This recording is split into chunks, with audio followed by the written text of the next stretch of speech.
Ni normal lah yang normal lah. Tapi kan ada servis flashing dengan normal. Kalau flashing kita pakai mesin yang warna hitam tu macam tu. Tu servis flashing. Tu changing lah. Kalau untuk normal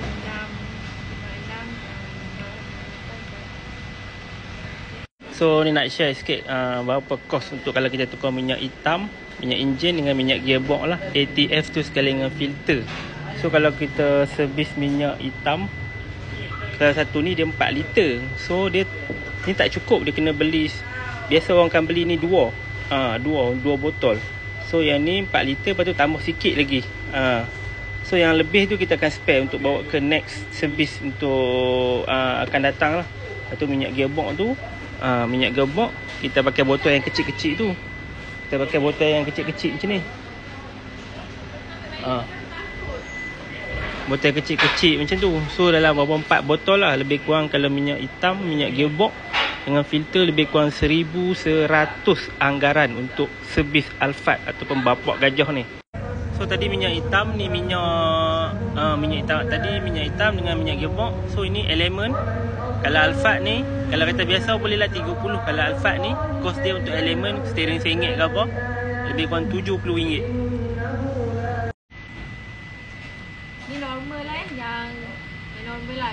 Tapi kan ada servis flashing dengan normal. Kalau flashing kita pakai mesin yang warna hitam tu macam tu. Tu servis flashing. Tu changing lah. Kalau untuk normal 656. So ni nak share sikit berapa kos untuk kalau kita tukar minyak hitam, minyak enjin dengan minyak gearbox lah. ATF tu sekali dengan filter. So kalau kita servis minyak hitam, kalau satu ni dia 4 liter. So dia ni tak cukup, dia kena beli. Biasa orang akan beli ni dua botol. So yang ni 4 liter, lepas tu tambah sikit lagi.